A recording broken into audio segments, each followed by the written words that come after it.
Días, familia, ¿cómo están? Bien. Bueno, me alegra que todos estén bien. Por ahí tenemos sillas para las personas que necesiten sentarse. Estamos iniciando una nueva serie que se llama Al interior del alma.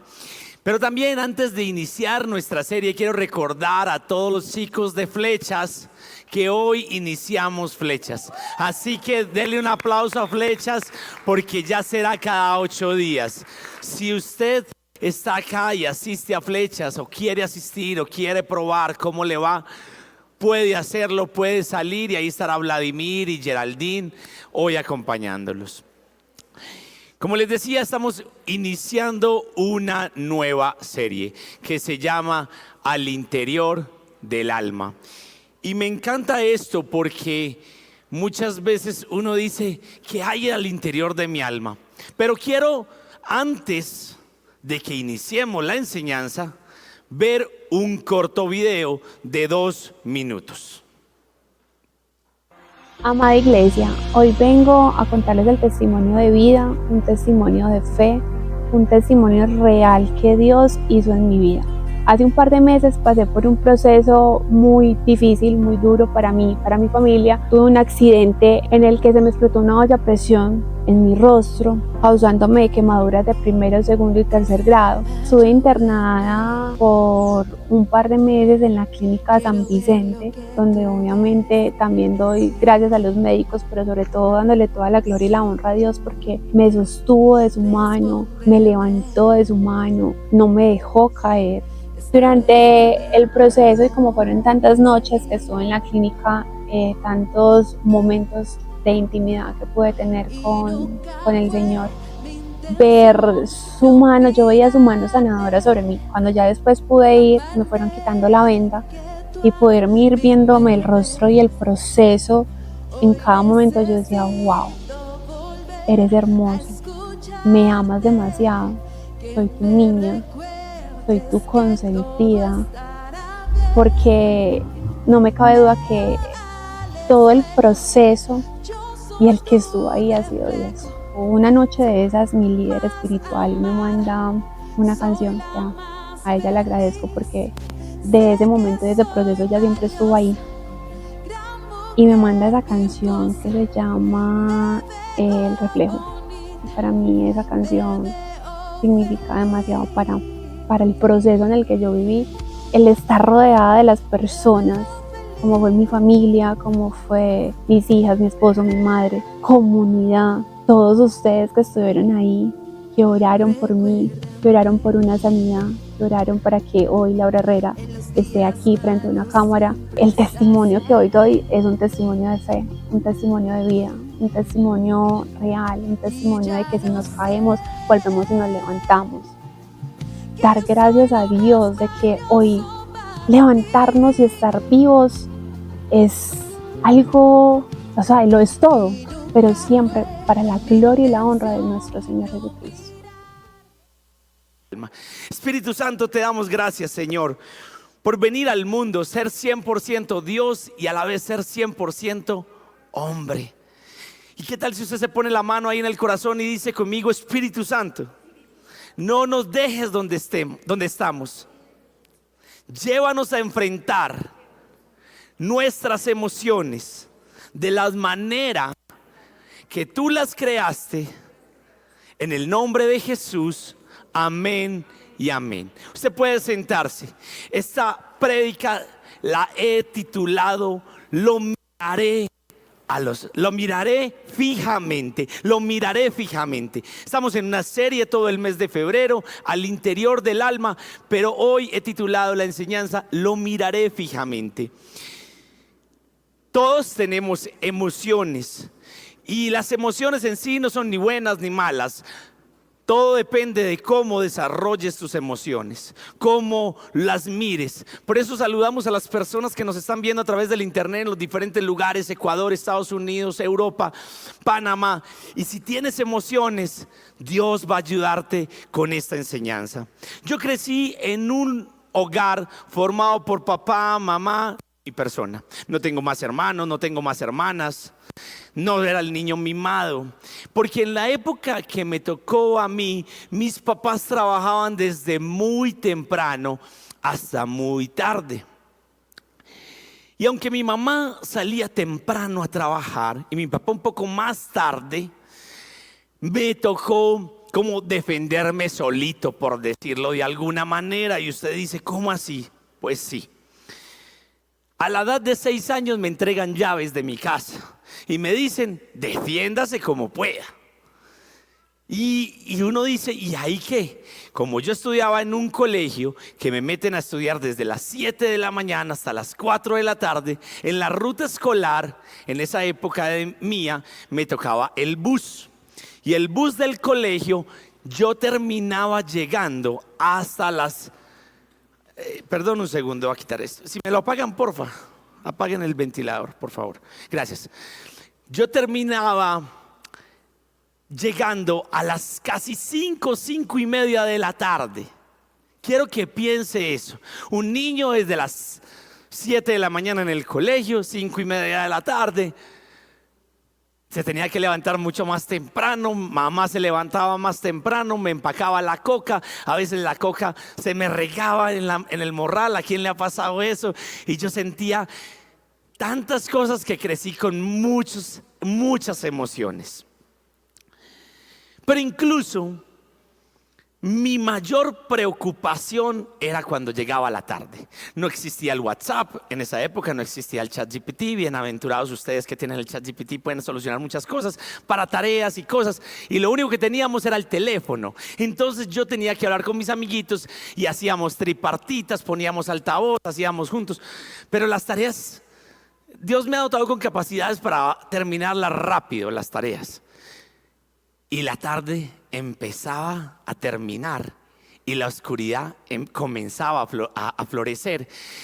Y algo dentro de mí se apoderaba, algo llamado temor, miedo. Entonces yo prendía todas las luces de la casa, porque tenía miedo a la oscuridad, miedo a quedarme solo, miedo a que el otro día, porque a mí me cogía el sueño, yo era un niño de 6 años, y que mis papás no llegaran y que yo me levantara y mis papás no estuvieran. Entonces yo me metía abajo de las cobijas como si las cobijas fueran blindadas, que nadie me espantara, porque yo decía eso, porque los niños son maldadosos y le dicen a uno, hey, le van a jalar las patas y lo van a asustar. Y un ruido y yo me asustaba cada vez más. Entonces, por eso titulé esta enseñanza, lo miraré fijamente. Cuando usted piensa en lo miraré fijamente, ¿en quién piensa? Pues lo que acabaron de contestar las personas de aquí adelante, porque las de atrás no quisieron contestar. En Jesús, porque venimos a la iglesia y el pastor nos va a hablar de Jesús. Pero usted no puede dar por obvio lo que no es tan obvio. Yo tengo que mirar, antes de mirar a Jesús a los ojos, de mirarlo fijamente, yo tengo que mirar fijamente mi temor. Y usted va a decir, ¿cómo así? Primero el temor. Claro, le voy a decir por qué. Salmos 23:4. Cuando usted tiene temor, usted dice, ¿dónde está el Señor? ¿Por qué tengo tanto temor? Y es porque usted mira al frente y usted no encuentra al Señor en medio de su temor. Es que el Señor no está al frente en medio de su temor. ¿Dónde está el Señor? Aun cuando yo pase por el valle más oscuro, no temeré, porque tú estás a mi lado. El Señor no estaba al frente, el Señor está a su lado. Quien está hablando es David, hablando en el Salmo 23, donde dice que el Señor es mi pastor y que nada me faltará. Tú tienes temor porque tú ves al frente, y como lo único que ves enfrente es tu temor, crees que Dios te abandonó, pero Dios está a tu lado y realmente dice, tu vara y tu callado me protegen y me confortan. En ese Salmo 23:4, la vara no tuya, la del Señor. Así que en el segundo libro de Samuel, el hombre que ungió al rey David, que fue Samuel, cuenta una historia que me encantó. Y esa historia es fantástica. Yo creo que ustedes, los que han leído la Biblia, la han leído. Pero cuando usted empieza a ver nombres, Todavía no me ponga la de segunda de Samuel un segundo. Usted dice, ay, sí, los moabitas, los enanitas y los refaitas. Si usted no quiere seguir leyendo, pasemos los nombres. Pero si está escrito en la palabra es importante. Segunda de Samuel, capítulo 23, versículo 20 y 21. Estaba también, ahora sí ponga la palabra, estaba también Benaía, hijo de Joiada. Joiada, un valiente guerrero de Capsel, quien hizo muchas proezas heroicas. Entre ellas, mató a 2 campeones de Moab. Primer cosa. En otra ocasión, en un día de mucha nieve, Benaía persiguió un león hasta un hoyo y lo mató. Otra vez armado solamente con un palo, mató a un imponente guerrero egipcio que estaba armado con una lanza. Benaía arrebató la lanza de la mano del egipcio y lo mató con ella. Y usted dice, ay sí, ay qué bacano. Y lo que pasa es que no pensamos en lo que hay más al fondo. Pero yo te quiero preguntar, en tus 5 sentidos, ¿tú perseguirías un león? ¿Cierto que no? No, este hombre sí lo persiguió. Déjeme por favor el versículo 20 de segunda de Samuel 23:20. Hizo muchas proezas heroicas. En otra ocasión, en un día de mucha nieve, Benaía persiguió a un león. Posiblemente, como dijiste, la respuesta es no. ¿Conoces a alguien que persiga leones? Dices, bueno, en los safaris, en los circos, porque se doman leones, en los zoológicos. Pero acá no teníamos nada de eso, ni safari, ni zoológico, ni circo. Solamente en medio de la nada usted está saliendo y se encuentra ¿con qué? Con un león. Usted posiblemente dirá, pues en los safaris. Sí, pero las personas en los safaris están armadas con un rifle y con un carro todoterreno. Benaía no tenía nada. Y por lo general, cuando un animal carnívoro viaja por el nervio óptico, es decir, por el ojo, tu corteza cerebral te da una reacción y te dice, huye, tú tienes que correr, porque la decisión del felino es detrás de ti. Piense en esto. Usted está pasando por el lado de un perro bravo y usted ve que es un pitbull bravo y usted empieza a sentir miedo y usted ha escuchado que el animal huele su miedo. ¿Es correcto o no? ¿Y usted qué hace? Usted se corre o mueve el pie o alguna cosa o a patadas, lo que sea. Benaía no corrió, Benaía lo persiguió. Y hasta donde yo sé, las personas normalmente no persiguen leones. Uno ve eso y uno corre tan rápido como pueda, porque si no lo va a alcanzar. Benaía no tenía los tenis Jordan que usted y yo podamos tener. Benaía andaba en chancletas. Y si usted corre en chanclas, a usted se le salen. Y por mucho que se las amarre hasta acá, bailas. Pero ¿cómo era el día? Tenía mucha nieve, así como un día frío. Y usted a veces está en un lugar frío y usted tiene las manos, los pies tullidos, el lóbulo de la oreja frío, la punta de la nariz fría. Usted hace así, el aliento le sale frío y usted quiere, ay no, yo quiero un calorcito. Este man estaba en medio de la nada y en vez de correr a la casa, va y lo persigue. ¿Y quién ha visto caricaturas o películas de un león persiguiendo a un hombre? Todos. ¿Y qué pasa? El rey de la selva almuerza humano. O el hombre escapó por alguna cosa. Pero yo quiero contarte datos bien interesantes de un león. Un león corre a 55 kilómetros por hora. Tú y yo no podemos correr a esa velocidad. Lo segundo es que un león, ¿te parece que la carpa es grande? ¿Alta? ¿Sí? Un león salta entre 9 y 10 metros de una sola vez. O sea, hasta arriba. Y la verdad es que Benaía no tenía oportunidad contra el león. De un momento a otro, Benaía lo persigue, el león da un paso en falso y el león cae en un hoyo. Y ya te dije que el león salta. y el león hubiera podido salir, pero Benaya, todo lo contrario, se avienta al hoyo. Y no sabemos qué pasó, cómo peleó, pero yo me imagino a Benaya ahí arañados por las garras, el aliento del león sobre la cara. Y tú dirás, ¿y qué tiene que ver eso conmigo?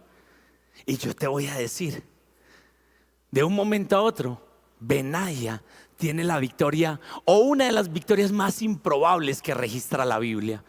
¿Cuántas victorias has evitado tú solamente por evitar tu temor? Porque de eso es lo que estamos hablando. ¿Cuántos tienen temor hoy en día? Yo quiero que levante su mano. Si tiene algún temor, levante su mano. Yo he tenido temores, pastores. Sí. ¿Los demás de acá no? ¿Los de allá atrás tienen temores o no? Sí, ok. Y yo te digo todo esto porque Dios es experto en colocarnos en el momento oportuno y en el tiempo correcto. Y muchas veces somos nosotros diciendo, no es mi tiempo y no es el momento, porque Dios me puso en esa situación o en esa posición. Muchas veces pensamos que el lugar donde Dios nos puso es inoportuno y no es el correcto. Y si tú te encuentras con un león cara a cara, ¿vas a creer que es buena suerte o mala suerte? Y si estás en el hoyo con ese león, vas a decir, no, el peor de todos los días. Y aunque yo no hablo de suerte, porque la suerte para mí no existe, simplemente es algo que Dios decidió poner dentro de ti. Ves al león como un problema de 200 kilos. Pero de un momento a otro, Dios lo convierte en un momento fabuloso. Y yo te digo todo esto porque Dios se dedica a crear experiencias del pasado para prepararte para oportunidades del futuro. Y la forma en la que tú reaccionas determinará tu destino. Miremos lo que sucede en los siguientes versos. Segunda de Samuel 23, 22 al 23. Hazañas como estas hicieron a Benaya tan famoso como los tres. ¿Cuáles tres, pastor? Bueno, venga a los estudios bíblicos y vamos a estudiar. Y aunque todavía no vamos a estudiar los valientes de David, eso se refería a los valientes de David, vamos a empezar a estudiar sobre el libro de Romanos. Así que si usted quiere ir adelantando, vaya leyendo Romanos 1, 2 y 3. Pero hazañas como estas hicieron a Benaya tan famoso como los tres guerreros más valientes. Venga, ¿cuáles eran esos tres guerreros más valientes? ¿Cuáles? Pues los hijos de Sarbia, es decir, los sobrinos de David. Pero David no tenía solo tres, David tenía muchos, pero tenía 30 escogidos y de los 30 tenía 3. Recibió más honores que los demás miembros de los 30. Y aunque no era uno de los 3, además David lo nombró capitán de su escolta. ¿Qué pensó David? David veía más allá. Esto es algo muy improbable, que un hombre pelee contra un león y lo venza en un hoyo, en un día de nieve. Y yo no sé cuántos han tenido que renunciar a situaciones, enfrentar riesgos, asumir temores solamente para ver sus mayores oportunidades. En mi caso yo he tenido que renunciar a muchas cosas. Estudié medicina 7 semestres, no en la San Marino, en una universidad muy buena, y renuncié por criar a mi hijo, por levantar a mi hijo. Mi trabajo anterior, antes de conocer al Señor, renuncié por darle a mi familia un futuro mejor. Bueno, no renuncié, Dios me sacó. Y adicional a eso, tomar decisiones como ayunar durante un año. Y usted, un año, sí, un año. Y que Dios respondiera cada decisión, cada viaje, cada trato, cada hecho. Uno tiene que renunciar, pero cuando miro todo eso por el espejo retrovisor de mi vida, me doy cuenta que los riesgos más grandes han sido mis mayores oportunidades. Y como yo las he enfrentado, yo te estoy animando a que tú las enfrentes. Y tengo claro que esas decisiones cambiaron la vida de mi esposa y la mía, y vinieron acompañadas por momentos de temor, de dificultades económicas, situaciones donde no sabíamos qué hacer, lágrimas salían y teníamos 2 posibles soluciones: o seguir llorando y lamentarnos, o avanzar en medio del dolor y del riesgo. Pero sabíamos que no estábamos solos, sabíamos que estábamos con Él a nuestro lado, sabíamos que estábamos con nuestro Señor, y por eso tomamos la decisión de avanzar. Hay dos tipos de momentos en los que uno se lamenta. Y usted dice, ¿cómo así? Sí, un momento es cuando usted se lamenta porque hizo algo que no debió haber hecho y que sabe que lo hizo, y eso se llama pecado por comisión. Otro es cuando usted tenía que hacer algo y no lo hizo, sabiendo que lo tenía que hacer. Y eso se llama pecado por omisión. ¿Y sabe qué pasa? La iglesia se basa todo el tiempo, o la mayoría del tiempo, en los pecados que tú cometes.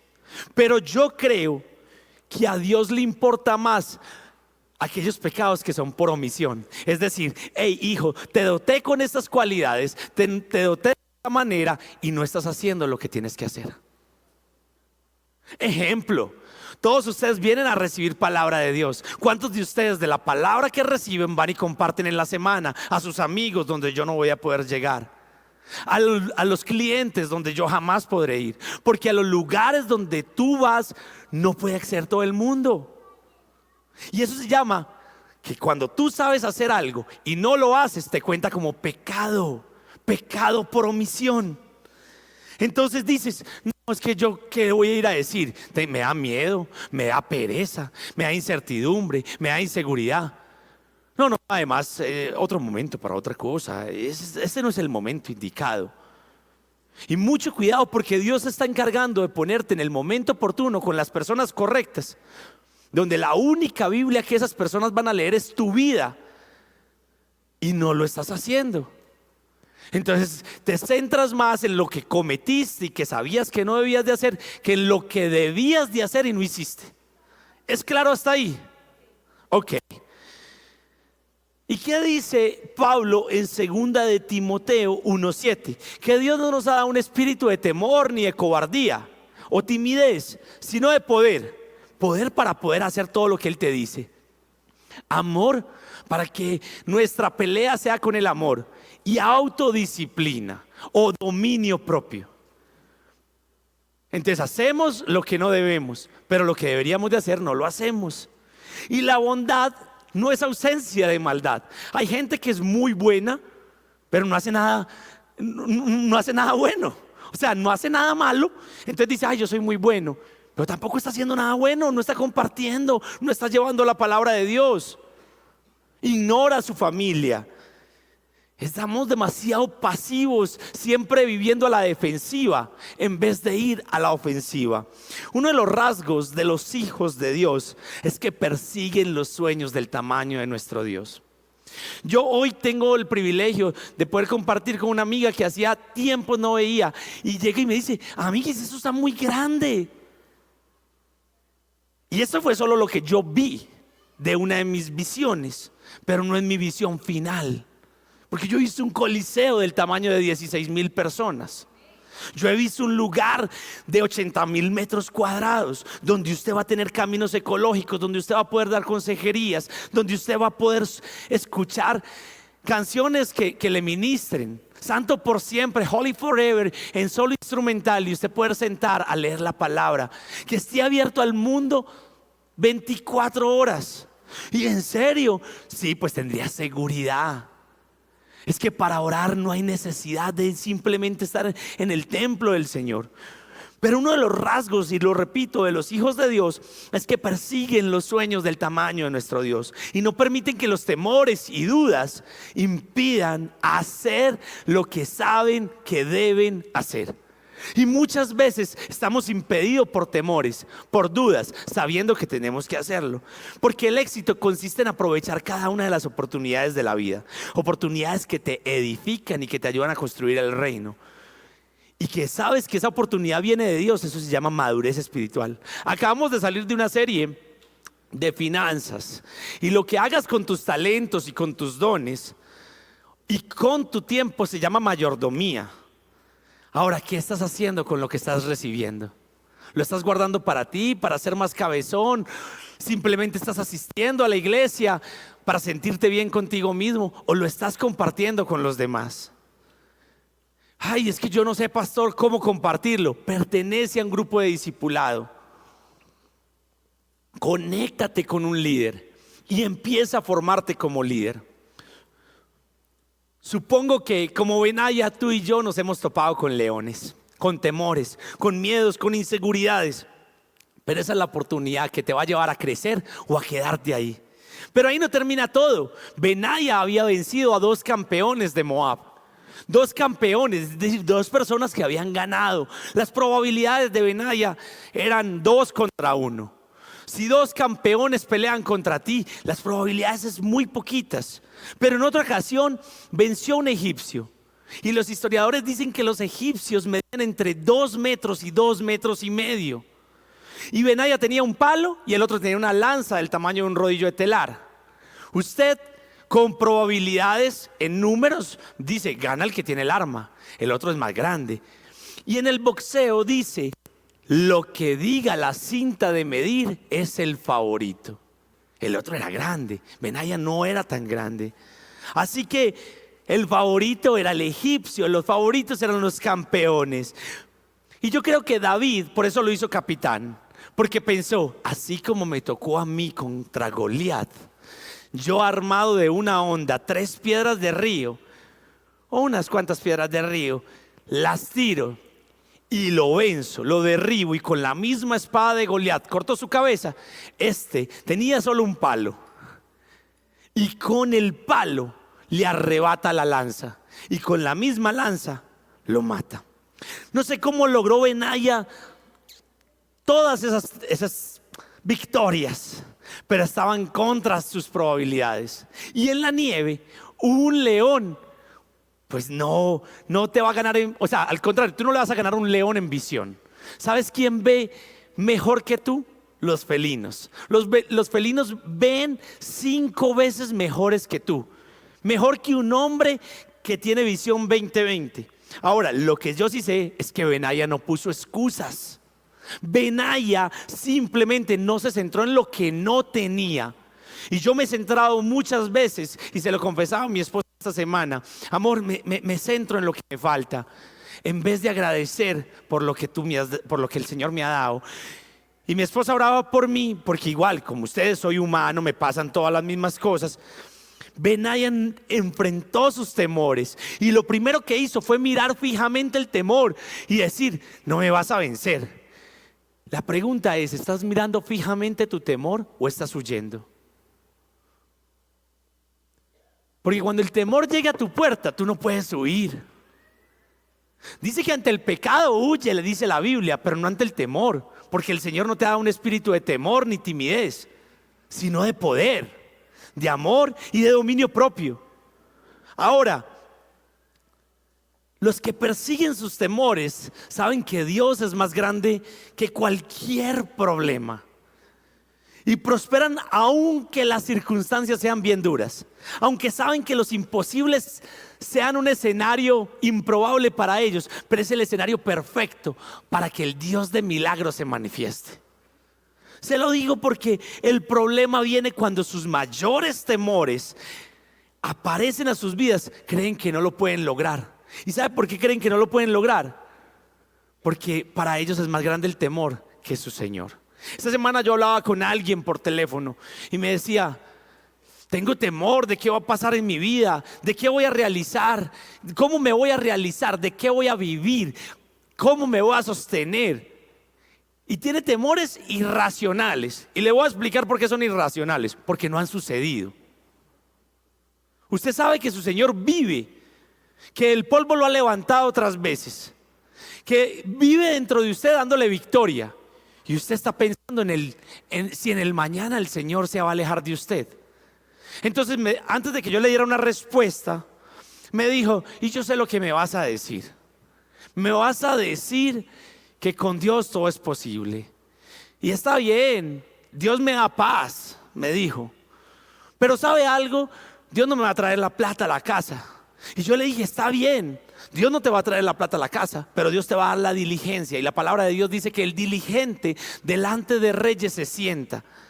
El problema es que tú no eres diligente. El problema es que tú te quedas en tus temores. El problema es que, y no es que la persona sea el problema es que sus temores son más grandes que su verdadero problema.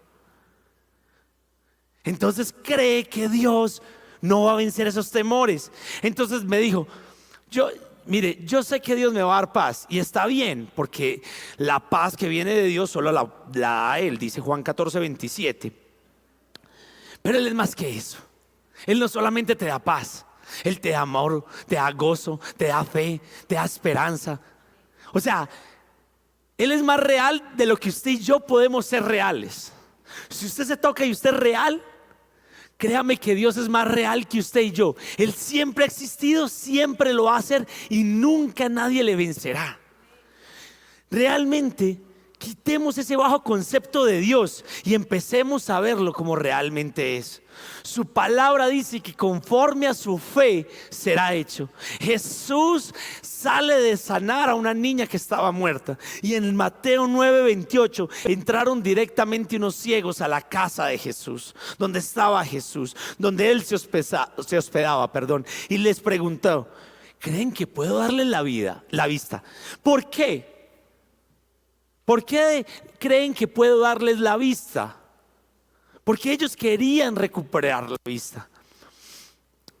Y dijeron los ciegos: sí, Señor. Le dijeron: lo creemos. Entonces Él les tocó los ojos y dijo: debido a su fe, así se hará. Yo te pregunto, ¿debido a tu fe se están realizando las cosas o no?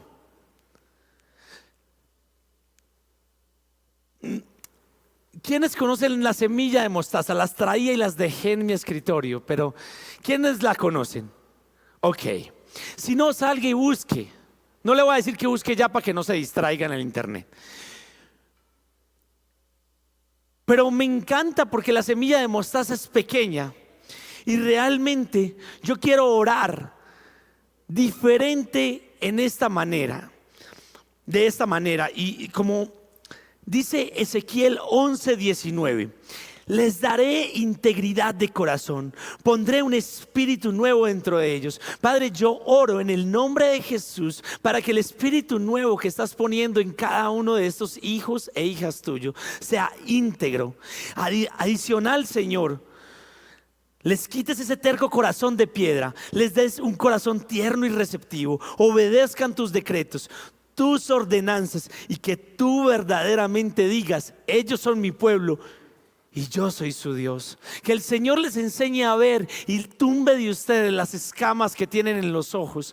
Quite ese terco corazón de piedra, y así como esa semilla de mostaza es tan pequeña, empiece a crecer en ustedes lo que Él está plantando. Y lo voy a decir por qué. Porque realmente la semilla es bien pequeña. Pero ahora le voy a demostrar. En el Salmo 139 dice, Salmo 139:5: tu protección me envuelve por completo, me cubres con la palma de tu mano. Posiblemente usted se queda como que ¿qué? Ahorita le voy a demostrar cómo es más cosas que pasan. Pero a Dios le encantan los imposibles. Si tú tienes un imposible, deja que Dios se manifieste. Deja que Dios actúe en medio de ti. Los que hemos leído la Biblia sabemos de un hombre llamado Gedeón, y los que no, bueno, pues acá lo vamos a leer. Y Gedeón hacía parte del clan más pequeño de todos, de la tribu de Israel, y era el más débil. Gedeón era un líder, tan líder era que reunió 32,000 personas para pelear. Jueces capítulo 7 versículo 3: por lo tanto dile al pueblo, a todo aquel que le falta valentía o que tenga miedo, que abandone ese monte y se vaya para su casa. Gedeón tenía que pelear contra los madianitas, y le dijo que todo el que tuviera ¿qué? El que tuviera ¿qué? Tienes miedo, abandone y se vaya para su casa. Así que 22,000 de ellos tenían miedo y se fueron a su casa, y solo quedaron 10,000. Tú con Dios eres mayoría. ¿Cuántos tenían? 32,000. Se quedó solo con 10,000. Y usted se preguntará, bueno, pero ¿cuántos eran los madianitas? Y antes de que le cuente eso, vamos al verso siguiente, verso 3. Por lo tanto, dile al pueblo, a todo aquel que le falte valentía. Verso 4. Pero el Señor le dijo a Gedeón, todavía son demasiados. Hazlos descender al manantial y yo los pondré a prueba para determinar quién irá contigo y quién no. Eso solo me acuerda de un manantial que fluye dentro de nosotros, que es el Espíritu Santo de Dios. Y cuando hay una batalla, uno dice, todos tienen que pelear por obligación, ¿cómo van a dejar abandonado? Pero Dios dice, son muchos. Versos 5 y 6. Cuando Gedeón bajó con sus guerreros hasta el agua, el Señor le dijo, divide a los hombres en dos grupos. En un grupo pon a todos los que beban el agua en sus manos, lamiéndola como perros. Y en el otro grupo pon a los que se arrodillan para beber directamente del arroyo.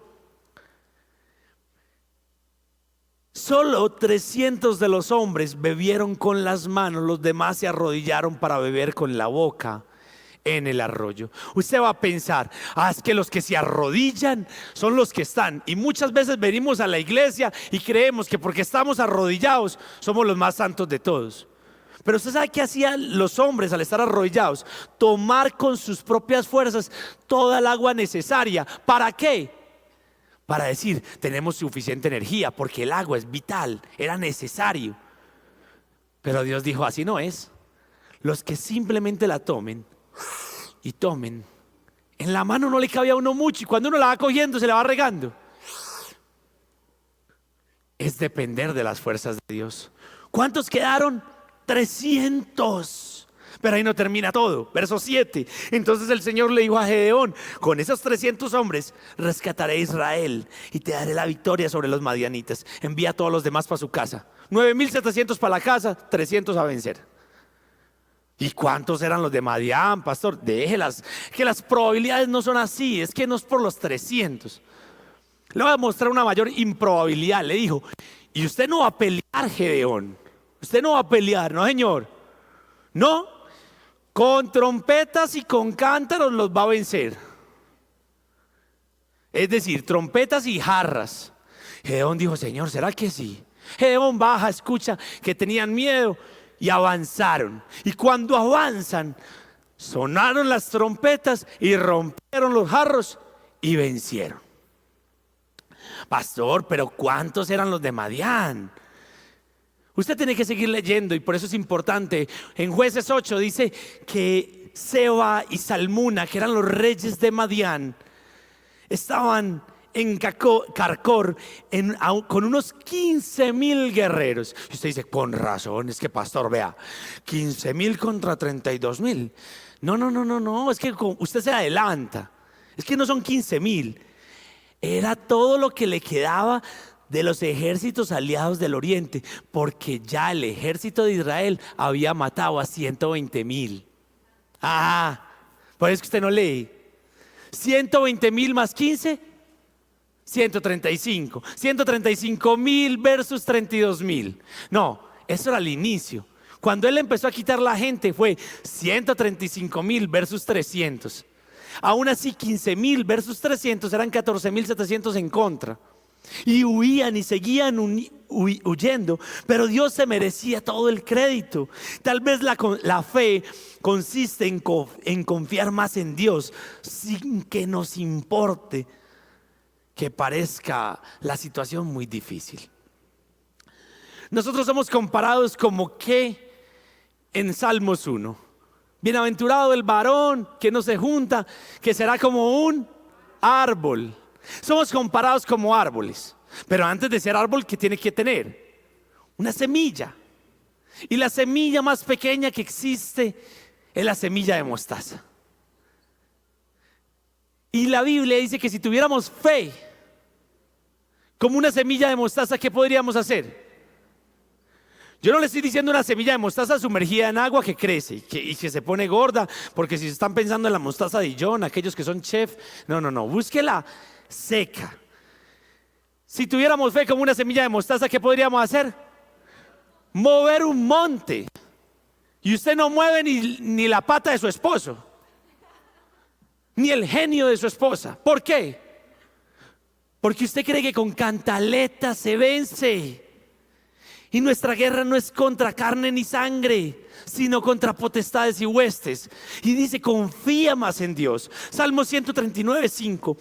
Tu protección, Señor, me envuelve por completo. Me cubres con la palma de tu mano. Piense que usted ahí tiene una semilla. Usted es ese árbol y el Señor todo el tiempo lo está cubriendo, pero usted no se ha dado cuenta. Dicho de otra manera, el Señor va delante y detrás de usted, abriendo camino. Y en otra versión dice, unges mi cabeza, bendices mi cabeza. Porque en la cabeza es toda nuestra guerra es mental. Según A.W. Tozer, decía que lo más importante que tú pienses de ti mismo es como tú piensas de Dios. ¿Qué piensas de ti? ¿Qué es lo más importante que piensas de ti? Porque si tú dices, no, es que yo soy un hombre lleno de temores, estás pensando que Dios es un Dios lleno de temores y que menos los puede vencer. Pero si piensas que Dios es un Dios de imposibles, entonces tú también debes de creer que tú eres un hombre de imposibles. Si lo cree, dele un fuerte aplauso al Señor.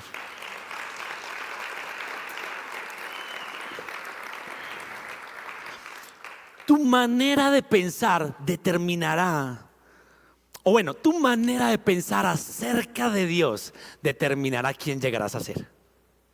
Como pienses de Dios, así vas a ser tú. Si crees que solo Dios es el genio de la lámpara que cumple tus deseos, tú vas a poder cumplir los deseos solo que tú puedes hacer, no los de Él. Pero si tú crees que Dios es un Dios de imposibles, tú vas a ser un hombre de imposibles. Cuando nos llegamos acá, no teníamos nada. Pastor, pero tenía plata. Oiga, teníamos nada. Y cuando yo les cuento a los hombres y mujeres en mi grupo de discipulado que Dios me había dado una visión, me dice, ¿qué tiene? Yo, fe. Entonces un amigo que ya no está con nosotros dijo, pues recojamos algo. Y ese día en el grupo de discipulado recogimos 600,000 pesos. Con los 600,000 compramos un viaje de triturado, o de afirmado para ser exacto. Y yo me sentí feliz. Hoy usted no tiene un viaje afirmado, usted tiene muchas más cosas. Y es una iglesia que da, pero que no tiene deudas. ¿Por qué no tiene deudas? Porque sabemos que Dios bendice la obediencia. Y sabemos que mientras nos mantengamos en obediencia, Dios siempre va a estar con nosotros. Por eso la mayoría de nuestros problemas no son las circunstancias, es la percepción que tú tengas de ellos. Nuestros problemas nos parecen que son grandes porque el tamaño de tu Dios es demasiado pequeño. Así de sencillo. Si tú piensas que tu problema es muy grande, entonces tu Dios es muy chiquitico. Yo tengo problemas grandes. Yo creo que he sido el pastor más demandado en el oriente antioqueño en menos tiempo posible. Literal. Y no por mal, porque no quieren que tengamos iglesia. Pero Dios va delante de nosotros, peleando por nosotros, defendiéndonos a nosotros. ¿Qué voy a hacer yo? Confiar en Dios. Ay, usted se queda ahí quieto en la casa y orando. Ay, entonces, ¿qué más voy a hacer por eso? Orar por la persona que me demanda para que Dios le dé amor. Orar por la iglesia, orar por mi fe, para que yo no desfallezca. Buscar el reino de Dios y su justicia. Atender las consejerías, preparar los temas. ¿Y qué más voy a hacer? Ya, es mi trabajo, es mi labor, es mi llamado. Por eso tener un concepto pobre o elevado de Dios es lo que va a marcar la diferencia entre los que enfrentan sus temores y los que salen corriendo asustados. Los que se asustan con sus temores es porque Dios es demasiado pequeño. Dicen que los astrónomos han podido ver la galaxia más distante a 12,300 millones de años luz. Yo no sé si tú sabes calcular esto, pero entre el Sol y la Tierra hay 150 millones de años. Lo que se demora la luz solar en llegar a la Tierra son 8 minutos. Pero lo que se demora la luz de una galaxia de esas a llegar a que la vea un astrónomo son 12.300 millones de años. O sea, antes de que tú existieras, la luz ya había resplandecido. Pero ¿por qué te estoy diciendo esto? Porque Dios es el creador de todo. Y si es el creador de todo, no podrá con tu problema. Pues obvio. ¿Qué es lo que pasa? Pues es que entonces, ¿por qué Dios me dio ese problema? A veces hay problemas que son buscados por ti mismo y a veces simplemente el Señor permite que tú vayas al desierto. Pero dice Efesios 2:10, como somos hechura de Dios, creados en Cristo Jesús para buenas obras, las cuales Dios dispuso de antemano a fin de que las pongamos por práctica. El problema es que seguimos pensando que a Dios se le escapó el problema. Y no. En la práctica, cuando dice, mire lo que dice, somos hechura de Dios, creados en Cristo Jesús para buenas obras, las cuales ¿quién dispuso? La palabra dispuso significa, que en la antigüedad había un rey que preparaba el camino, pero para preparar el camino mandaba a sus siervos para que todo estuviera listo para su paso. Pero ahora déjeme esa palabra, ¿quién dispuso las buenas obras? Nosotros tenemos un Dios diferente. Él no manda siervos, Él se dispone y Él prepara el camino para ti. Él va delante de ti abriendo brecha para que a ti no te falte nada. Se nos olvida lo que Dios nos dio. Este año Dios nos dio un versículo y está en Isaías 43, 18 al 19. Olvida todo eso, olviden sus problemas. No es nada comparado con lo que voy a hacer. Olviden sus temores, olviden sus miedos. Estoy a punto de hacer algo nuevo. Mira, ya he comenzado. ¿No lo ves?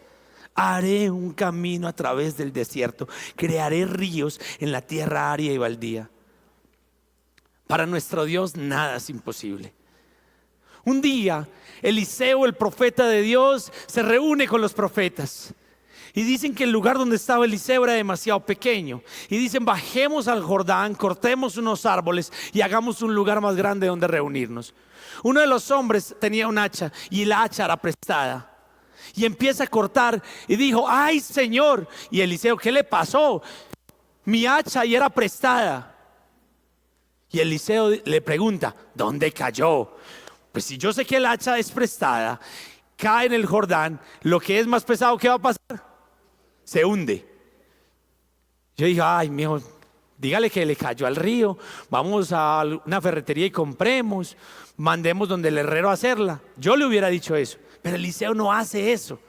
¿Dónde cayó? Tira un palo y ora, y el hacha flota. El hacha flotó.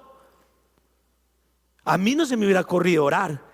El problema está en nosotros, nuestra tendencia a clasificar los milagros, a decir, es que este milagro sí lo puede hacer Dios, este lo puedo hacer yo.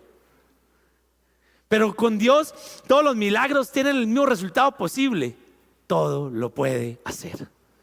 Así que como Benaía enfrentó sus temores, la pregunta es, no permitas que tus temores, o la afirmación más, no permitas que tus temores impidan experimentar lo que Dios te está ofreciendo. Enfrenta tu temor para que puedas avanzar. Los descubrimientos más grandes en la vida se producirán cuando te abras paso a través de tus miedos o temores. Por eso hay una invitación en la Biblia constantemente. Y la invitación no es a aprender, es a desaprender. ¿A desaprender qué? Temores irracionales, conceptos equivocados, desinstalarlos de nosotros. El aprendizaje se divide en dos. La mitad del tiempo se divide en aprender y la mitad del tiempo en desaprender. Y usted me dice, pero pastor, ¿cómo así que en desaprender? Sí, desaprender es el doble de difícil que aprender. Y en Jeremías 1:10 a usted le dicen, hoy te doy autoridad sobre naciones y reinos. Y usted piensa que los reinos son Rusia, China, yo qué vas a saber qué países. Usted no le dicen países, reinos que se alojan en el corazón, señores. Miedo, temores, inseguridades, incertidumbres. Y hoy te doy autoridad sobre naciones y reinos. Algunos tendrás que desarraigar, derribar, destruir, derrocar. 4 cosas versus 2, edificar y plantar. Y usted dice, Ah, bueno, edifico y planto. No, no, no, no, no. Si usted no desarraiga, derriba, destruye y derroca, usted no puede edificar y plantar. Y conozco personas que edifican y plantan sobre esas cosas. Y su casa va a ser como sobre la arena. Cuando usted desarraiga, derriba, destruye y derroca, puede edificar y plantar. Dicho de otra manera, es programación neurolingüística, como lo dicen ahora. Pero Jesús les estaba enseñando desde antes. Mire, el objetivo de mis escrituras es que tú desaprendas y que aprendas nuevamente. ¿Cómo así? Claro. ¿Usted ha leído el Sermón del Monte? En el Sermón del Monte Jesús les dijo: ustedes han oído que se dijo, pero yo les digo. Se lo voy a demostrar. Jesús estaba desinstalando conceptos antiguos por ponerlos nuevos. O sea que el Antiguo Testamento es malo. No, no, no, no. Cielo y tierra pasará, su palabra jamás pasará. A su palabra no se le puede añadir ni una coma, ni una tilde. Lo que le quiero decir es que los conceptos que ellos tenían o la interpretación del Antiguo Testamento estaba errónea, porque ellos hacían. Mateo 5, ustedes han oído la ley del talión, ojo por ojo y diente por diente. Pero Jesús les dice: pero yo digo, no resistas a la persona mala, y si alguien te da una cachetada, ponle la otra. Uy, no, ¿cómo así que me invita a sufrir? Bienaventurados los que están en Cristo. Mateo 5, 27, ¿han oído el mandamiento que dice que no cometas adulterio? Sí, pastor, yo no cometí adulterio. No, no, no, no, no. Pero yo digo, el que ya miró con pasión sexual, solo mirar a una mujer, ya cometió adulterio con ella en el corazón. Y eso es para hombres y para mujeres, porque si la mujer también miró al hombre, a un hombre con pasión sexual, ahí como está de bueno. Ojo. Sí. Es que no son los hombres los únicos que dicen: ay, como está de buena. O es que las mujeres no sienten. Claro que sienten. Han oído la ley que dice: ama a tu prójimo y odia a tu enemigo. Los fariseos sabían eso.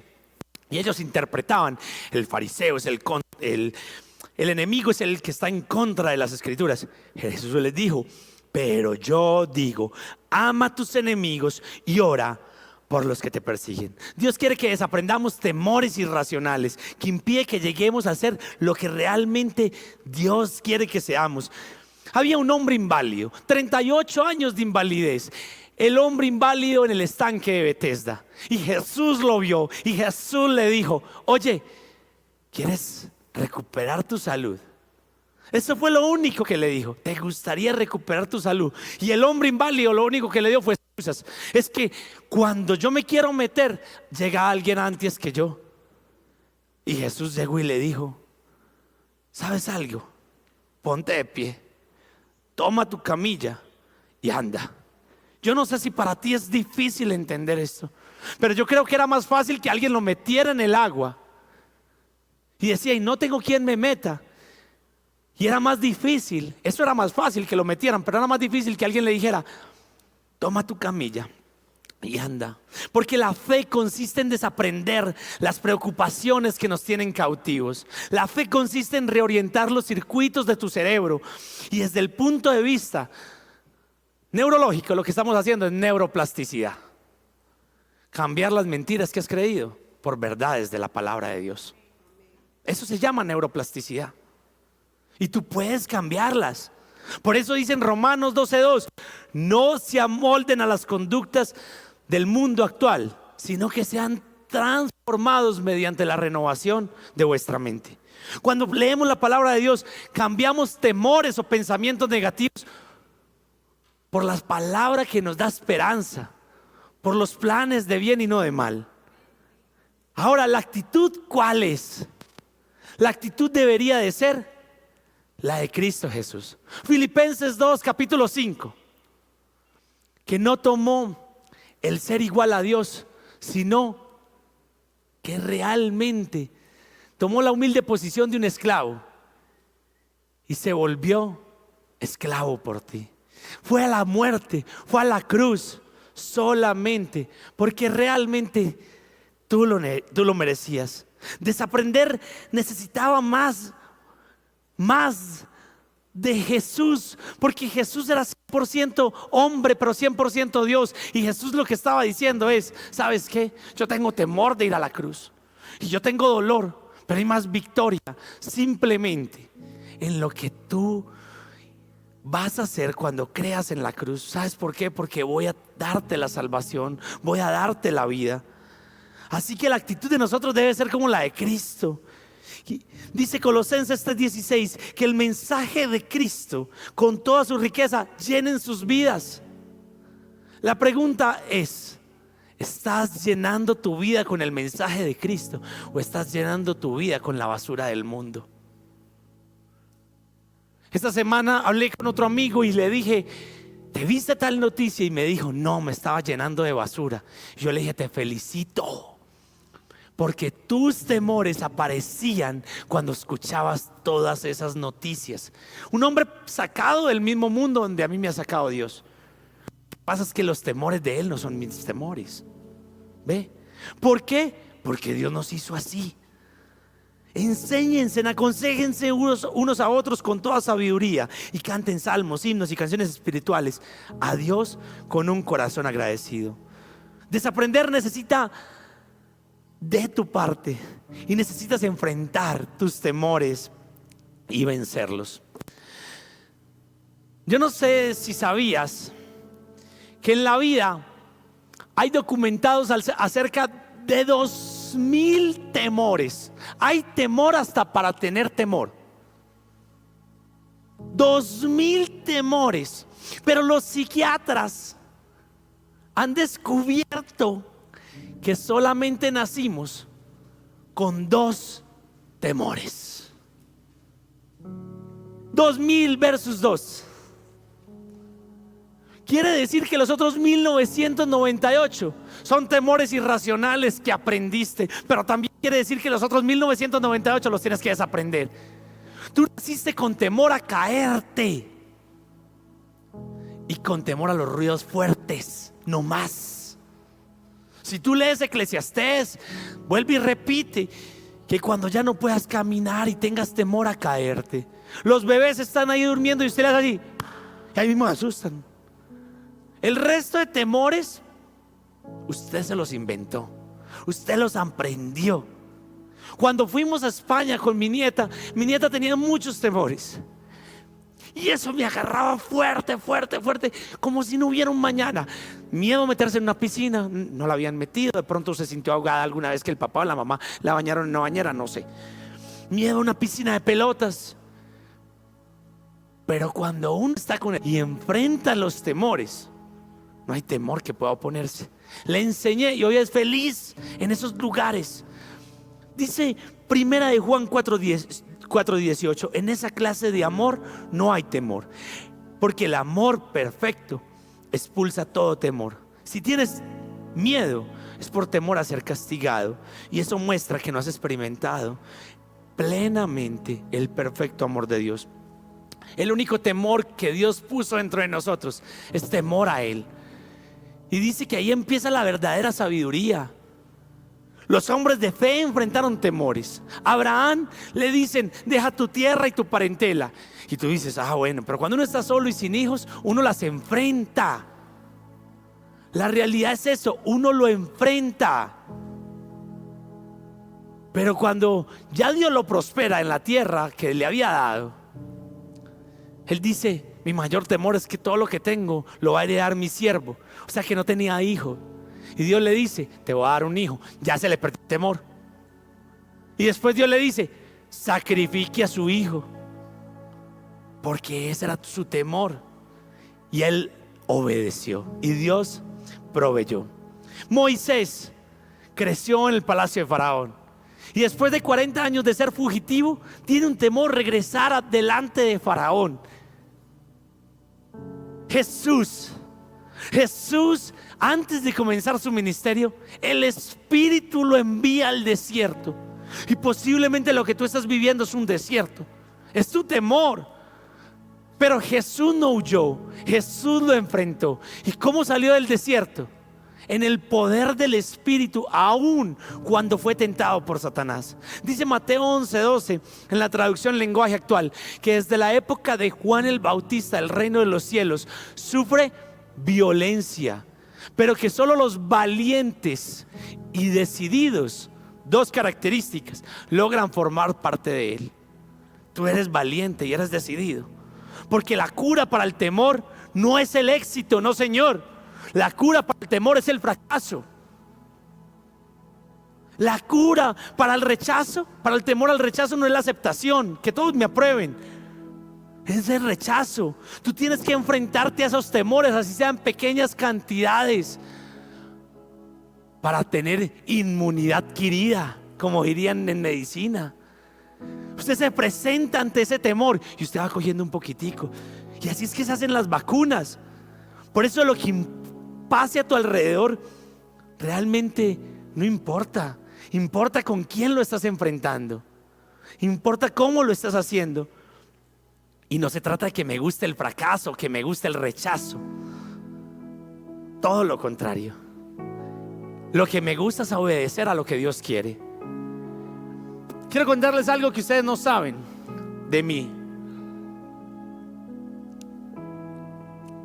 Cuando yo no era pastor, era asistente del pastor de la iglesia, del pastor Juangui de Medellín.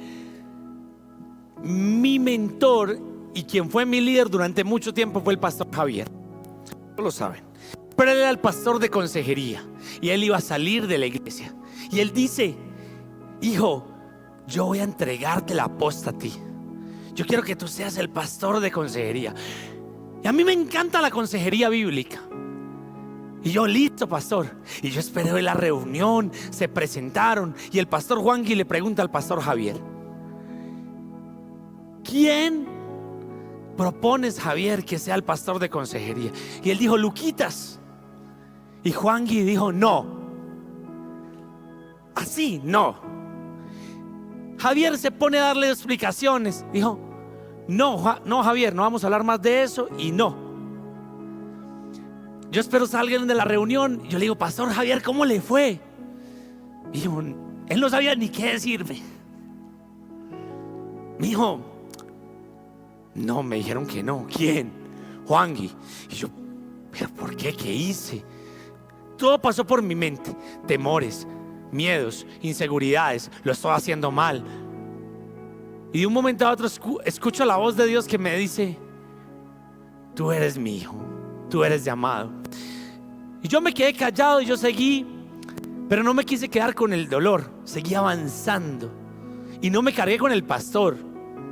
Simplemente sentí muchos temores, muchas inseguridades y avancé. Y un día cualquiera estaba manejándole al pastor Juangui y me dice él: mijo, ¿quieres saber? Tú nunca me preguntaste por qué le dije no a Javier para ser el pastor de consejería. Y yo le dije: pastor, tú eres el pastor, tú eres el que sabes. Y me dijo: ¿estás seguro? Y yo: claro, si tú lo hiciste es porque sabes algo. Y me dijo: ahora te voy a dar la respuesta. Tú no eres el pastor de consejería porque te atrapo en una jaula. Tú eres un pastor plantador. Tú eres un pastor de ministerios. No un solo ministerio, de muchos ministerios. Tú eres un pastor para que plante iglesias. Y yo me quedé como: oye, ¿tú me estás hablando en serio? Y me dijo él: sí, mijo. Si yo te pongo de pastor de consejería, te corto las alas, te encierro en una iglesia y no te dejo fluir a lo que Dios me ha dicho que tú vas a hacer. Y yo llegué y le dije: wow.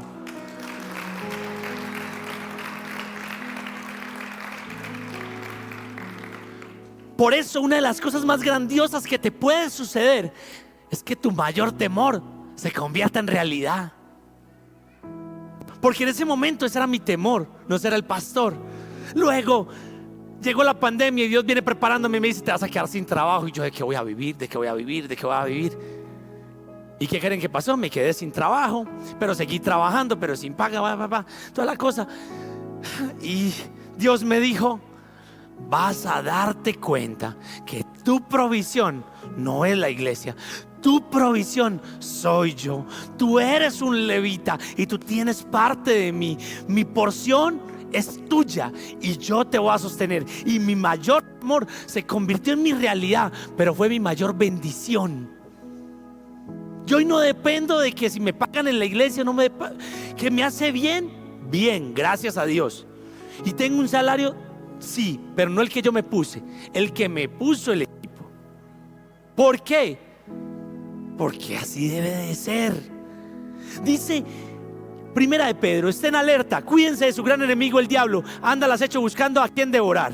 Satanás tiene dos tácticas. Anda al acecho como un león, pero no es el león de la tribu de Judá. Él es un imitador. Por eso tú tienes que enfrentar tus temores a ese león. Y Satanás tiene dos tácticas para neutralizar la espiritualidad: el desaliento y el temor. Tú te desanimas y ya no quieres continuar, y con el desaliento te acusa con tus errores del pasado. Pero Dios dice: si 7 veces cae el justo, 7 el Señor lo levanta. Lo importante no es que caigas, lo importante es quién te levanta y con quién te levantas. Pero lo otro es el temor. El temor quiere llenarte de todos los miedos posibles y quiere alejarte del cielo, porque cuando tú haces la voluntad del Padre, estás enfrentando el temor y estás atrayendo el cielo a la tierra. Y entonces, cuando traes el cielo a la tierra, ¿a quién le das la gloria? A Dios. No puedes decir que lo hiciste tú. Necesitamos un poco más de valentía.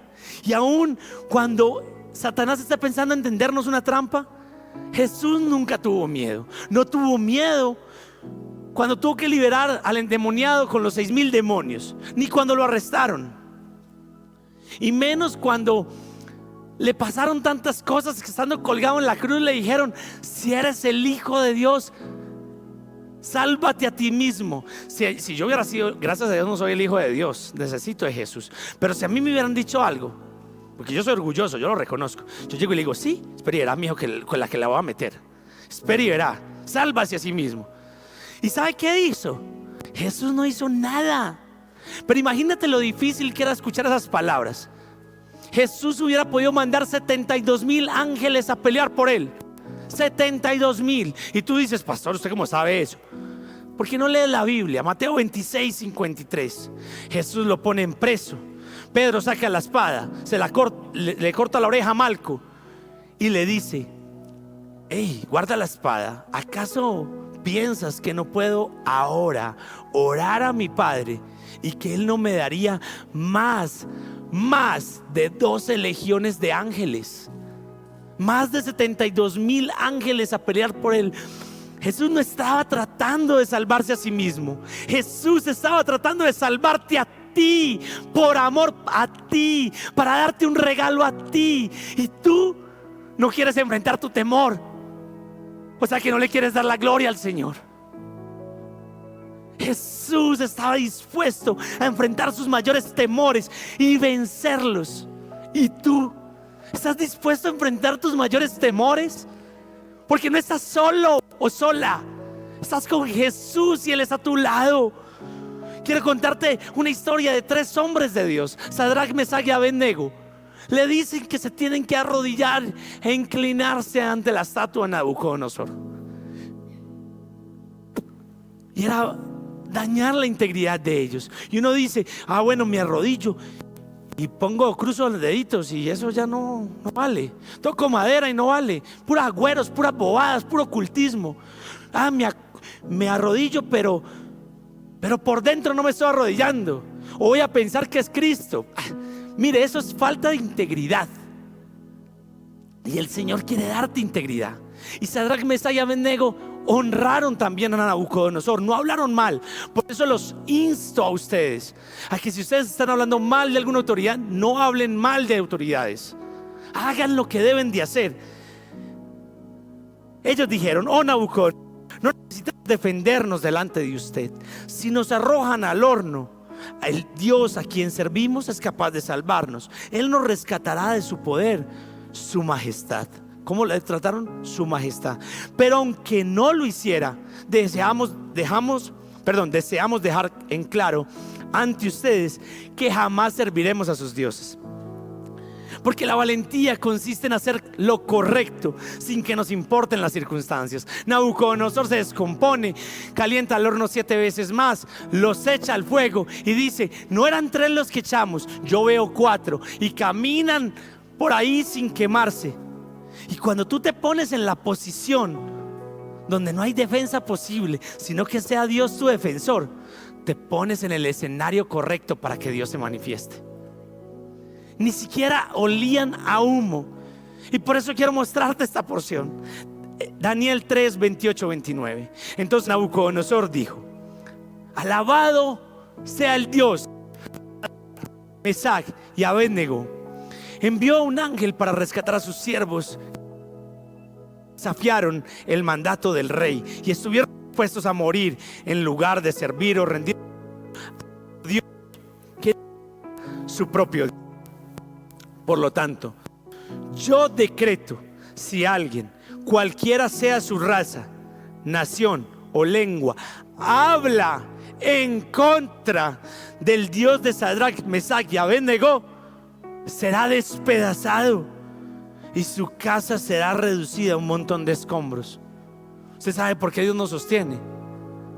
Porque le obedecemos, porque no hablamos en su contra, y porque todo lo contrario, los que se opongan con nosotros, amor vamos a darles, porque el amor cubre multitud de pecados.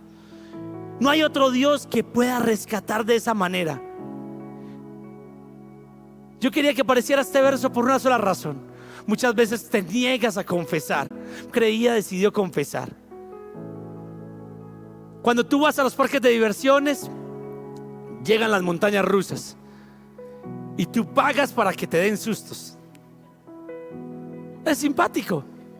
Pero si alguien te asusta, te enojas y le metes un cachetadón, porque te gusta controlar tus sustos. Pero con Dios así no es la vida. Con Dios tienes que dejar que los temores, los sustos, los miedos y las inseguridades las controle Él. Él es el Dios desde el inicio hasta el final. Él es el alfa y la omega. Él es el principio y el fin. Nada se puede oponer a Él. Tal vez sea el momento de que tú digas: hay que huir. Pero hoy te digo: comienza a mirarlo fijamente. Ponte de pie y míralo fijamente. Ponte de pie, adora a tu Señor. Quiero, iglesia, que usted se ponga de pie, que usted mire su temor, en la inseguridad que usted está teniendo, y usted lo mire cara a cara, frente a frente. Lo mire fijamente y diga, y mire a su Señor, y se mire cara a cara, porque Él está a su lado, y usted pueda decir: estamos. Vamos contra ese temor, y que tu vida cuente, que tenga muchas historias para adorar a Dios. Que muchos de nosotros, nuestro objetivo principal sea realmente glorificar el nombre de Cristo. Porque la meta en la vida no es la eliminación de temores. No, Señor. La meta está en reunir la valentía suficiente para perseguir tus temores y vencerlos con tu Dios. Quiero pedirle que adore, y que si usted tiene temor, usted se lo confiese a Dios. Que usted se mire a su lado con Dios. Si está con su familia, abrácela. Dice que cordón de 3 dobleces no se rompe fácilmente. Si está con sus hijos, abrácense.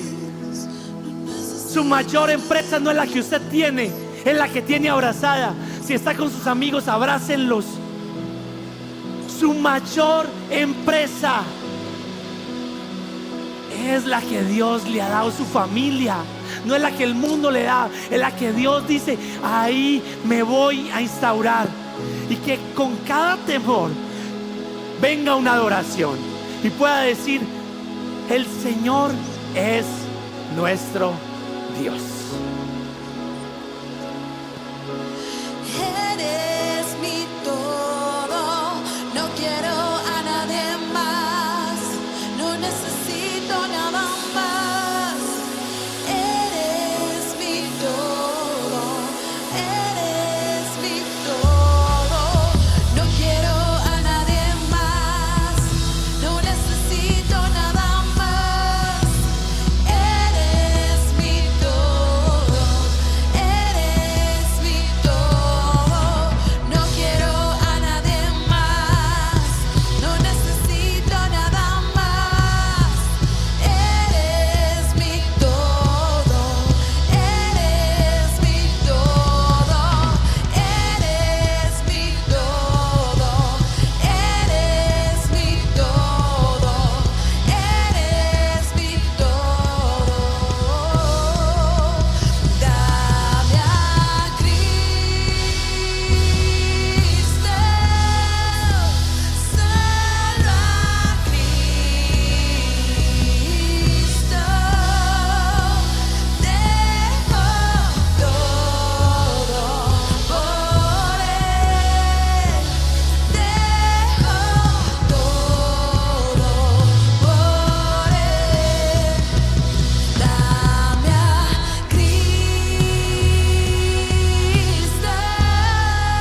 nadie más. No necesito nada más. Eres.